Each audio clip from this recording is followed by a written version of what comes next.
السلام علیکم ورحمۃ اللہ وبرکاتہ۔ الحمدللہ رب العالمین والصلاة والسلام علی اشرف الانبیاء والمرسلین نبینا محمد وعلی آلہ واصحابہ اجمعین ومن تبعہم باحسان الی یوم الدین، اما بعد۔ حضرات و خواتین، آج ہمارا 7واں درس ہے آن لائن کورس کا، جو کہ اسلامی خاندان کس طریقے سے ہونا چاہیے اور اسلام کا کیا سسٹم ہے خاندانی نظام پر، اس پر باتیں ہو رہی ہیں۔ آج ہم چند باتوں پر روشنی ڈالیں گے۔ شادی ہو گئی، شادی ہونے کے بعد سب سے بڑی جو چاہت ہوتی ہے میاں بیوی کی، یعنی مرد اور عورت کی، وہ ہوتی ہے اولاد۔ اور صرف مرد عورت کی ہی یہ خواہش نہیں ہوتی، بلکہ پورے خاندان کی یہ خواہش ہوتی ہے۔ لڑکے کے ماں باپ کو، لڑکی کے ماں باپ کو، بھائی بہن کو، سارے لوگوں کو فکر ہوتی ہے۔ اور جب 9 مہینہ 10 مہینہ گزر جاتا ہے شادی کو، یا 1 سال گزر جاتا ہے، تو ایسی صورت میں سوال بار بار ہوتے ہیں، یا اسی طریقے سے چند مہینے بھی گزرنے پر یہ سوال بار بار گھومنے لگتے ہیں خاندان میں۔ اور یہ فطری چیز ہے، کیونکہ اولاد جو ہے یہ بہت بڑی نعمت ہے۔ جن کو اللہ رب العالمین نے اولاد سے نوازا ہے، وہ یہ بات جانتے ہیں کہ اولاد کتنی بڑی نعمت ہے اور کتنا سکون کا سامان ہے۔ کتنا سکون ملتا ہے اولاد کو دیکھ لینے سے، اولاد کے پاس بیٹھ جانے سے، اولاد کو اپنے پاس بیٹھانے سے۔ اور اللہ تبارک و تعالیٰ ان لوگوں کی گود کو اللہ تبارک و تعالیٰ ان لوگوں کی گود کو سونی نہ کرے جن کی گود سونی ہے۔ جو اولاد سے محروم ہے، اللہ تبارک و تعالیٰ انہیں اولاد عطا فرمائے۔ تو اولاد کی چاہت ہوتی ہے۔ اللہ تبارک و تعالیٰ نے فرمایا کہ وَابْتَغُوا مَا كَتَبَ اللَّهُ لَكُمْ، کہ اللہ رب العالمین نے تمہارے لیے جو چیز لکھ دی ہے اس کو تم مانگو اللہ تعالیٰ سے، اس کی کوشش کرو، اس کی تلاش کرو۔ یہ جو آیت ہے، اس آیت کے اندر یہی اشارہ ہے کہ جب تم ملو تو اللہ تبارک و تعالیٰ سے مانگو، اس بات کی خواہش اور امید رکھو کہ اللہ تبارک و تعالیٰ تمہیں وہ دے جو تمہارے لیے اس نے لکھ دیا ہے۔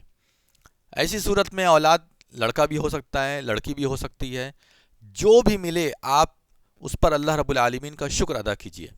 اللہ رب العالمین نے قرآن میں سورہ شورى کے اندر ایک جگہ ارشاد فرمایا ہے کہ جس کو چاہتا ہے اللہ تبارک و تعالیٰ صرف لڑکیاں ہی لڑکی دے دیتا ہے، جس کو چاہتا ہے اللہ تبارک و تعالیٰ صرف لڑکے ہی لڑکے دیتا ہے، اور بہت سارے ایسے لوگ ہیں جن کو اللہ تبارک و تعالیٰ لڑکا اور لڑکی دونوں دیتا ہے۔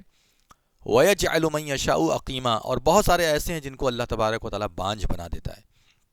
اولاد کبھی جلدی ہوتی ہے، کبھی تاخیر سے ہوتی ہے، کبھی نہیں بھی ہوتی ہے۔ یہ سب کچھ اللہ رب العالمین کی جانب سے ہوتا ہے۔ ایسا نہ ہو کہ آپ کو اولاد نہیں مل رہی ہے تو آپ شرک کا راستہ اختیار کر لیجئے، اس چوکھٹ پر چلے جائیے جس چوکھٹ پر جانا حرام ہے، اور وہاں پر ایسا ایسا کام کیجیے جو کہ شرک کے زمرے میں آتا ہے۔ غیر اللہ سے مانگنا یہ حرام ہے، یہ شرک ہے۔ آپ حضرت ابراہیم علیہ السلام کو دیکھیے، بہت مشہور ہے کہ 80-90 سال تک ان کو اولاد نہیں ہوئی، لیکن کیا اس 80-90 سال تک انہوں نے اللہ رب العالمین کے علاوہ کسی اور سے مانگا؟ اللہ تبارک و تعالیٰ کے در کے علاوہ کسی اور در کے بھکاری بنے؟ ہمارے ہاں 2-4 سال ہو جائے اگر اولاد نہیں ہوتی ہے تو شاید ہی کوئی مزار یا کوئی قبر ہوگی جہاں میاں بیوی یا اس کے گھر کے لوگ نہ گئے ہوں گے۔ اور صبر نام کی چیز تو رہی نہیں گئی ہے۔ شرک کا راستہ کھولتے ہیں، جا کر کے کھلے عام ایسا ایسا کام کرتے ہیں جو شرک کا کام ہوتا ہے اور اسلام سے خارج تک کر دینے والا کام ہوتا ہے۔ یہاں تک کہ غیر مسلموں کے دروازے پر بھی جانے سے گریز نہیں کرتے۔ حضرت زکریا علیہ السلام ایک زمانے تک اولاد سے محروم رہے، بوڑھے ہو گئے، ان کا بال سفید ہو گیا، ان کی داڑھی کا بال سفید ہو گیا، اللہ تبارک و تعالیٰ سے ہی دعا کرتے رہے، کسی اور سے نہیں۔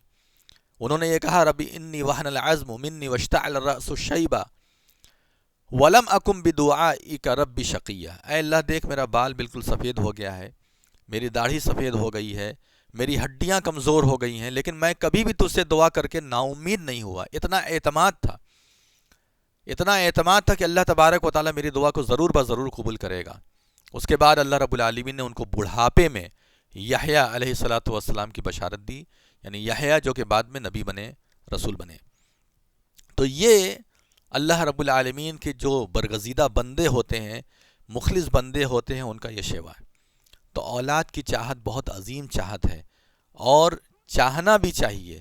اس کی خواہش بھی رکھنی چاہیے، اس لیے کیونکہ یہ سکون کا بہت بڑا سامان ہے۔ اولاد کی خواہش رکھیے، اس کے لیے آپ کوشش کیجئے۔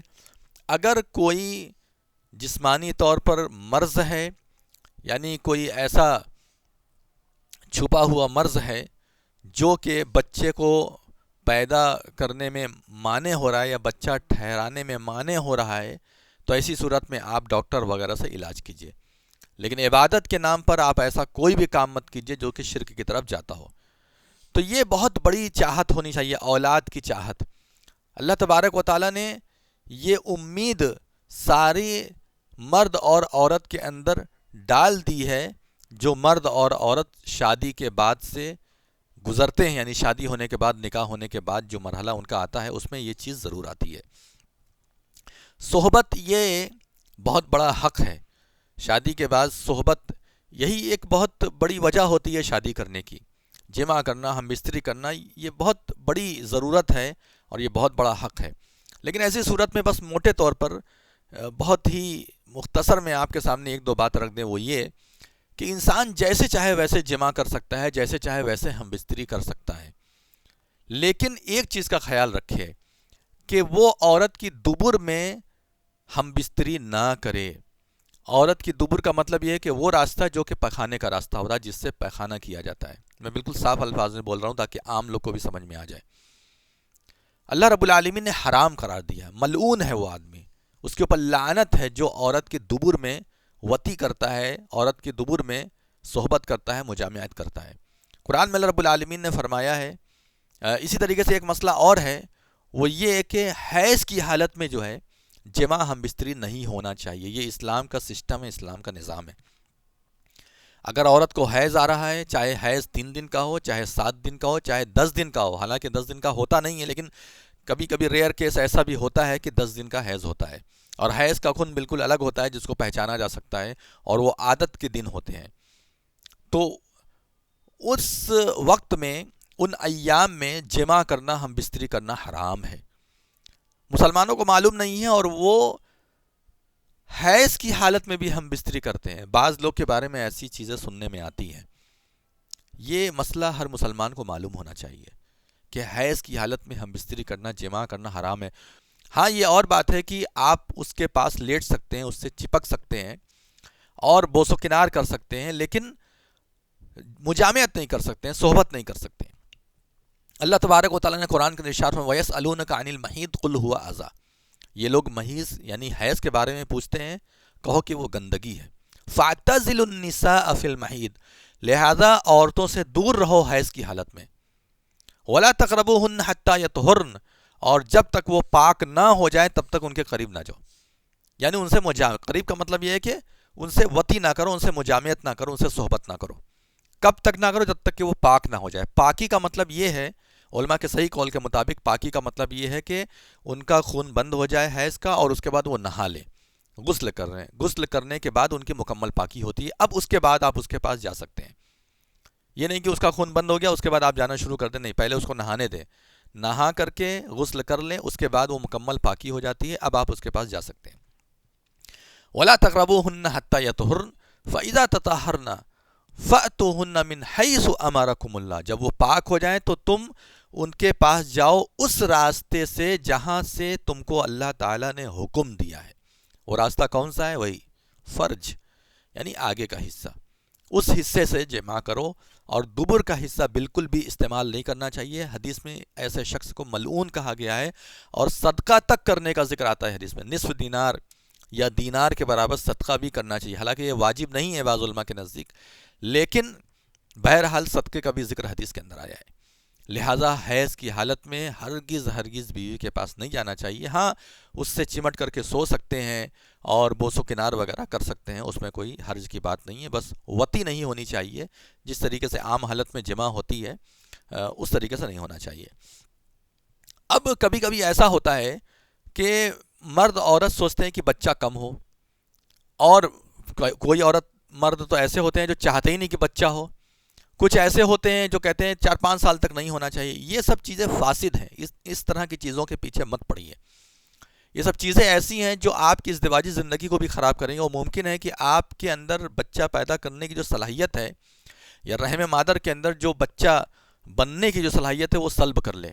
بہت سارے لوگ شروعاتی دور میں 2 سال 3 سال 4 سال 5 سال تک دوائیں کھاتے رہتے ہیں یا دیگر اور چیزوں کا استعمال کرتے ہیں جس کی وجہ سے بچہ نہ ٹھہرے، لیکن بعد میں انہیں بہت بڑی بڑی بیماریوں کا سامنا کرنا پڑتا ہے۔ پھر بعد میں ایسا بھی ہوتا ہے کہ جب وہ چاہتے ہیں کہ اب بچہ ٹھہر جائے تو نہیں ٹھہرتا، ایسا بھی ہوتا ہے۔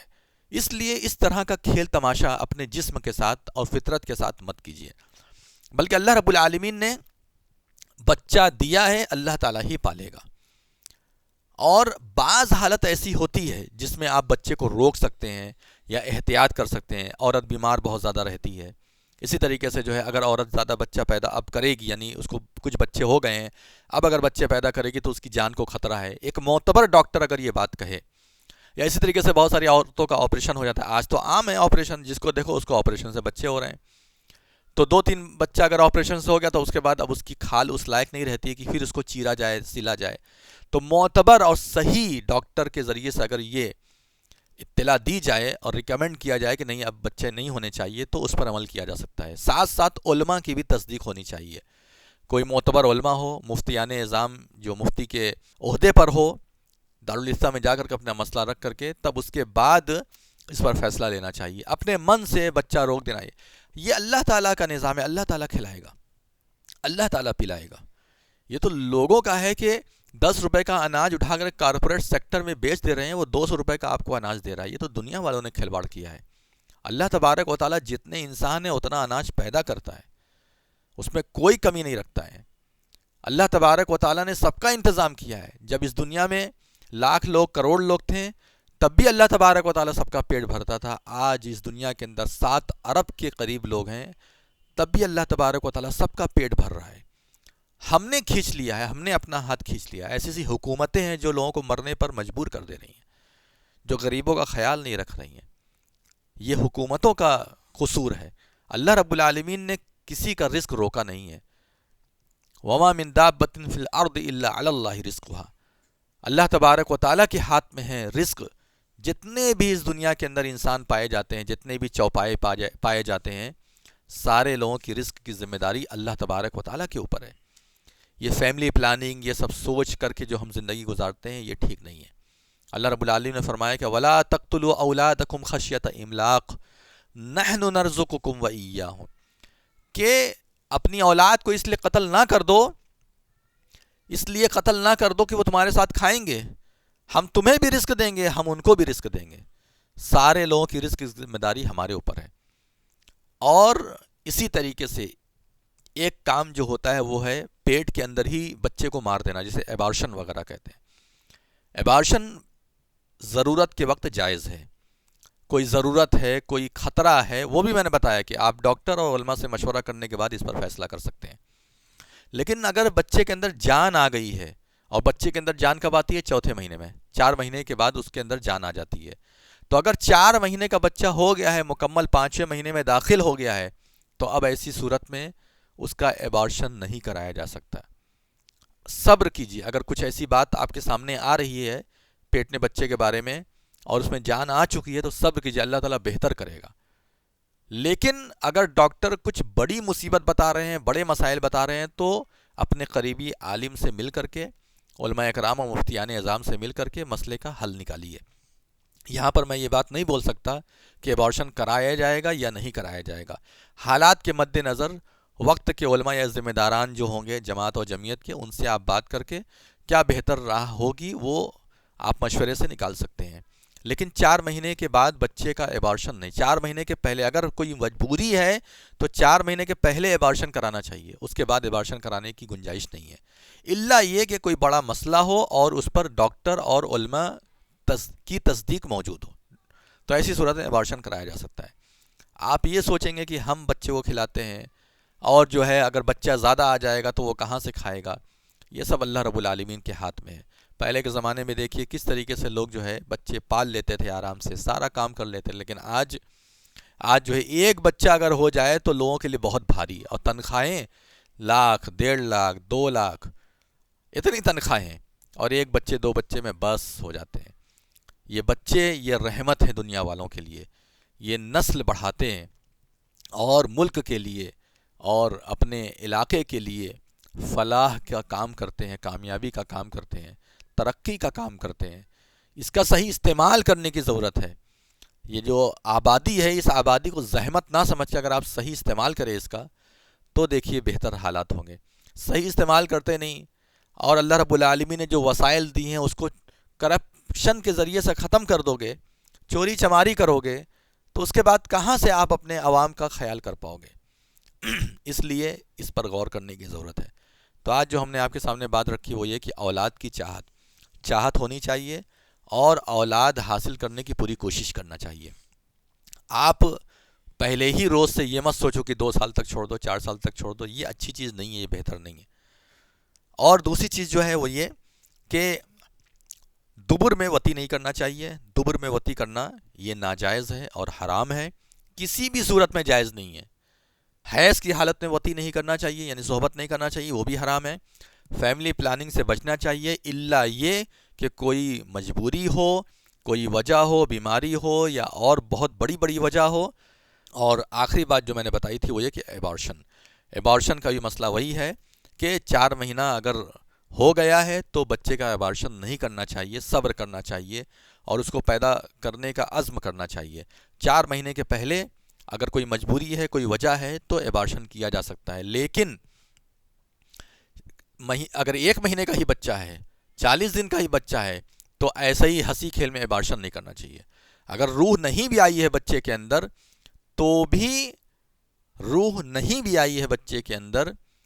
تو بھی اس کا ایبارشن نہیں کیا جائے گا، الا یہ کہ کوئی مجبوری ہو۔ اور روح آنے کے بعد تو کسی صورت میں ایبارشن نہیں کیا جائے گا، جان آ جانے کے بعد تو کسی صورت میں ایبارشن نہیں کیا جائے گا۔ پھر بھی علماء اور دیگر جو ڈاکٹر وغیرہ ہیں ان کی رائے پر غور کیا جا سکتا ہے، اور جو علاقے کے وقت کے علماء ہوں گے وہ اس میں بہتر فیصلہ کریں گے۔ اللہ تبارک و تعالی ہمارے خاندانی نظام کو بہتر بنائے، اچھا بنائے، اور ایسا بنائے کہ ہم دنیا میں بھی خوش رہیں اور اللہ رب العالمین کو بھی راضی کر سکیں۔ آمین یا رب العالمین۔ وآخر دعوانا ان الحمد للہ رب العالمین۔ والسلام علیکم ورحمۃ اللہ وبرکاتہ۔